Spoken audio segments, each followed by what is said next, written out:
mengatasi permasalahan COVID-19 ini. Beberapa langkah sudah dilakukan secara terintegrasi di bawah koordinasi dari gugus tugas nasional untuk penanggulangan permasalahan ini. Dalam sehari ini kami juga memantau beberapa pelaksanaan kegiatan dan beberapa hal yang menjadi pertanyaan di lingkungan masyarakat terkait dengan kekhawatiran akan semakin masifnya penyebaran ini seiring dengan mulai banyaknya saudara-saudara kita yang berasal dari Jakarta kembali ke kampung halaman masing-masing. Oleh karena itu, kembali lagi saya ingatkan pada rekan-rekan sekalian, pada saudara-saudara sekalian, bahwa pondasi dasar di dalam kaitan dengan pengendalian penyakit ini adalah upaya pencegahan. Upaya pencegahan ini harus difokuskan kepada upaya untuk menjaga yang sehat, tetap sehat. Yang sehat tidak tertular penyakit ini.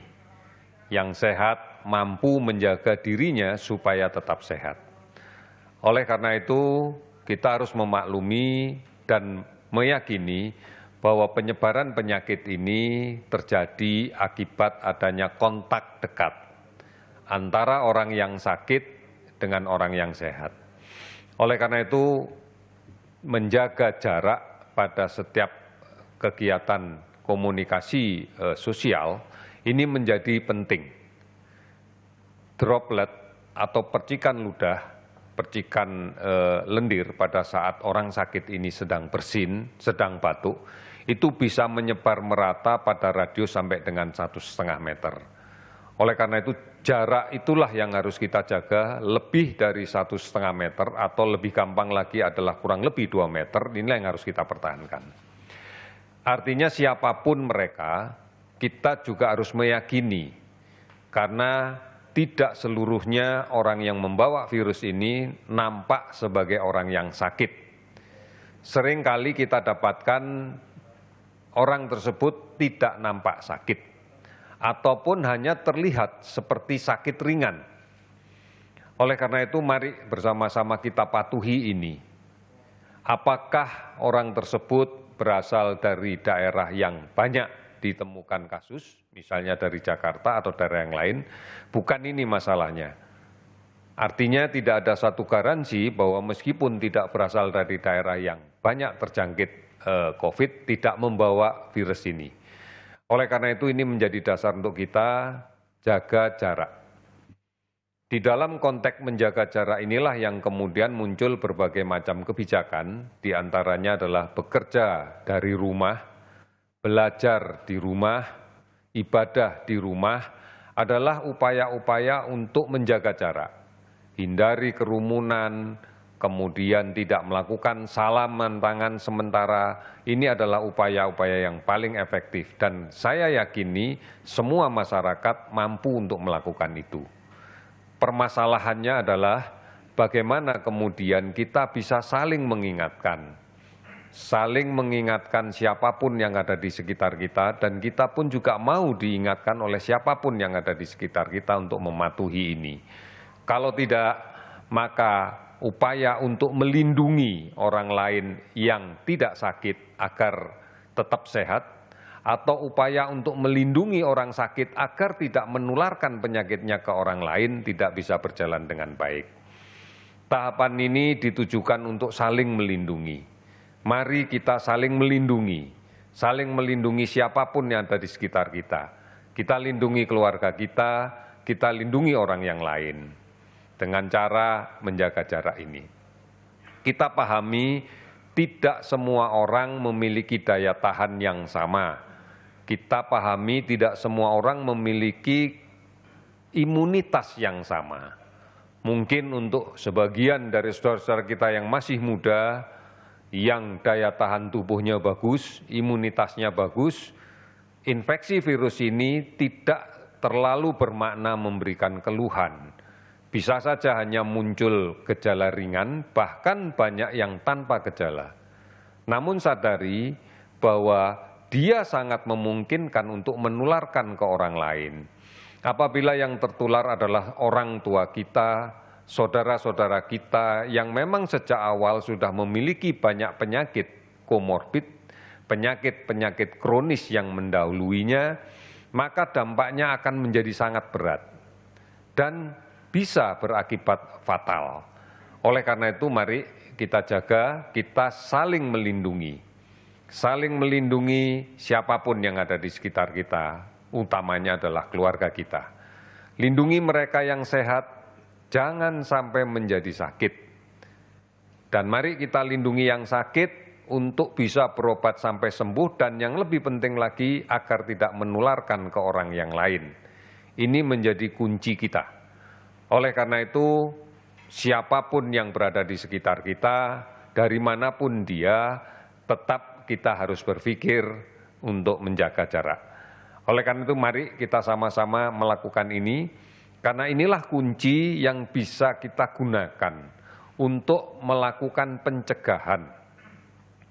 Oleh karena itu, dasar pencegahan adalah itu. Tidak ada cara yang lain. Kebiasaan untuk pola hidup bersih sehat menjadi penting. Kebiasaan untuk mencuci tangan dengan sabun menjadi sangat penting. Oleh karena itu, mari kita upayakan ini dengan cara bersatu, dengan cara bergotong royong, pasti kita bisa melaksanakan dengan baik. Kemudian yang berikutnya, kita sudah mengupayakan pelaksanaan untuk deteksi dini. Kita sudah melakukan upaya untuk melaksanakan pemeriksaan massal, screening namanya. Screening yang kita lakukan dengan menggunakan metode pemeriksaan cepat, ini ditujukan untuk segera menemukan dugaan kasus positif. Karena kepastian adanya kasus positif adalah melalui pemeriksaan virus secara langsung, yang kita lakukan dengan menggunakan swab pada dinding hidung ataupun pada dinding belakang dari tenggorokan kita.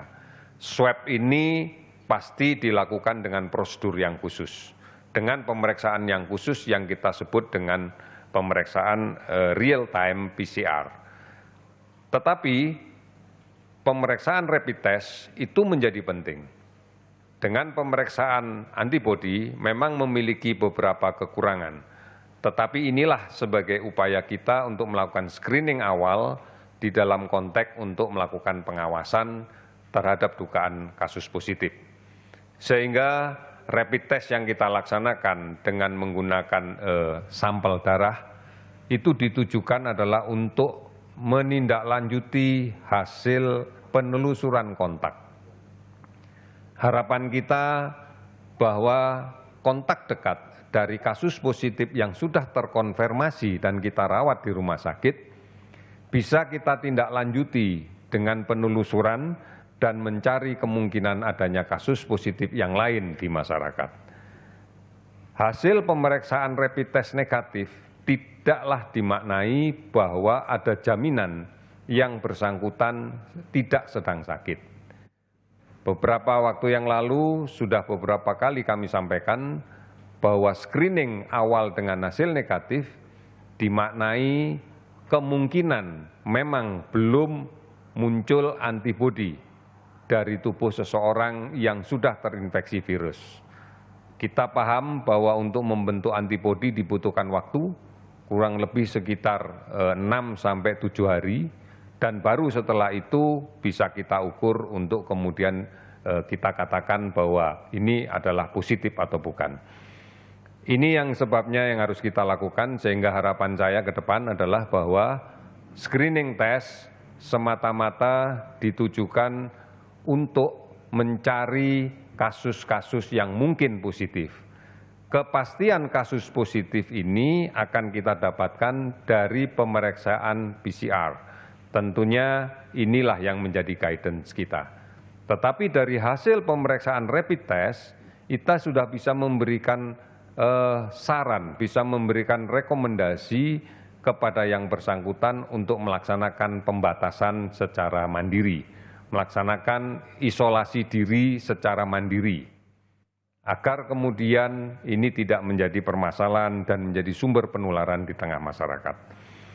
Saudara-saudara sekalian, beberapa hal ini yang penting untuk kita pahami bersama, dan berikutnya saya akan sampaikan tentang laporan perkembangan kasus konfirmasi positif yang kita dapatkan dari pencatatan sejak tanggal 25 Maret pukul 12.00 WIB sampai dengan tanggal 26 Maret 2020 pukul 12.00. Kita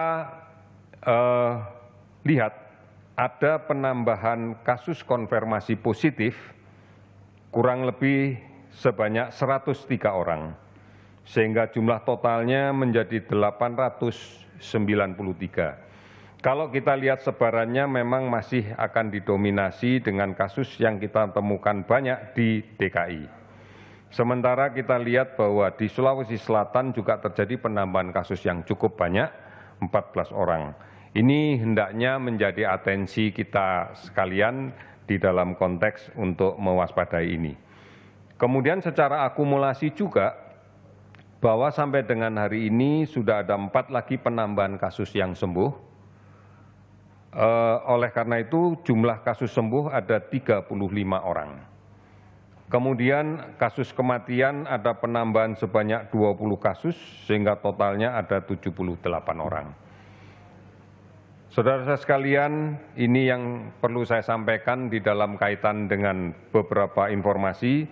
Sekali lagi, bahwa kita harus melakukan upaya keras untuk melaksanakan upaya-upaya pencegahan. Kita harus berupaya keras untuk menjaga yang sehat tetap sehat dan tidak menjadi sakit. Upaya ini hanya bisa dilakukan manakala kita bekerja sama dengan baik, apabila kita mau untuk menjaga jarak, mencuci tangan dengan menggunakan sabun, serta saling mengingatkan satu dengan yang lainnya. Ini menjadi kunci kita untuk keberhasilan pencegahan dan pengendalian COVID-19. Ini beberapa hal yang saya sampaikan untuk hari ini. Dan berikutnya saya harapkan Pak Andri bisa memberikan informasi lebih lanjut. Kami persilakan Pak Andri.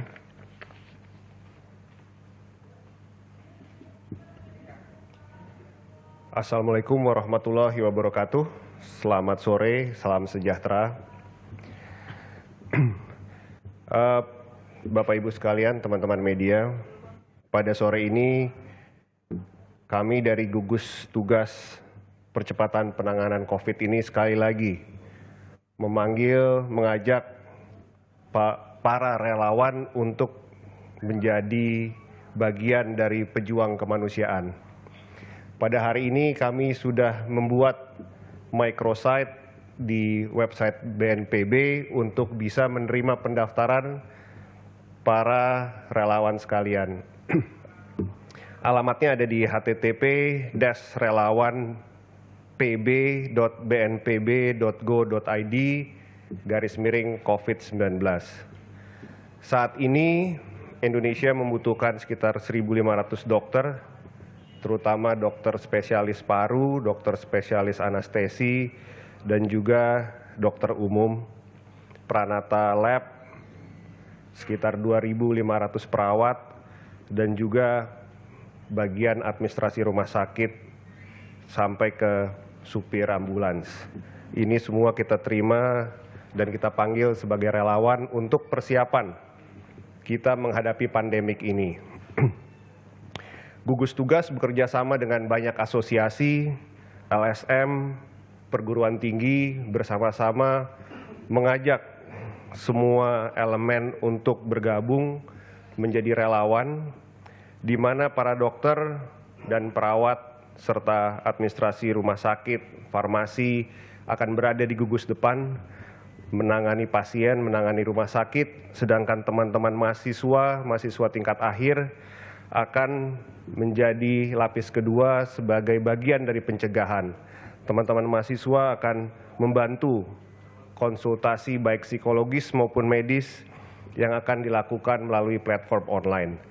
Jadi dalam minggu ini semua akan diluncurkan, hari ini sudah diluncurkan, Des Relawan, mungkin besok juga akan dilakukan secara masif, pembukaan pendaftaran ini kita bekerja sama dengan banyak pihak yang juga sudah melakukan pengumpulan dan mengajak relawan-relawannya masing-masing. Mudah-mudahan bisa diintegrasikan dengan kita sehingga kita mempunyai database yang komplit, yang real time untuk mengenai kebutuhan dari relawan yang ada sekarang. Jadi itu yang bisa saya sampaikan, mudah-mudahan gugus tugas percepatan penanganan COVID ini bisa mendapat support dari semua warga negara Indonesia menjadi pejuang kemanusiaan. Terima kasih. Assalamualaikum warahmatullahi wabarakatuh.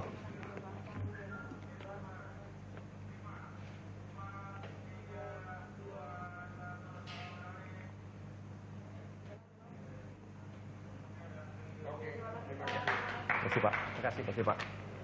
Jadi data-data.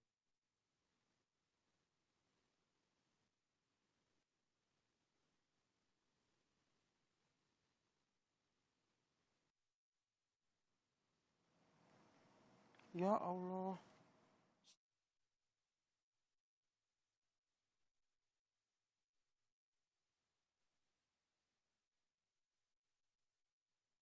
Gue nggak dengar.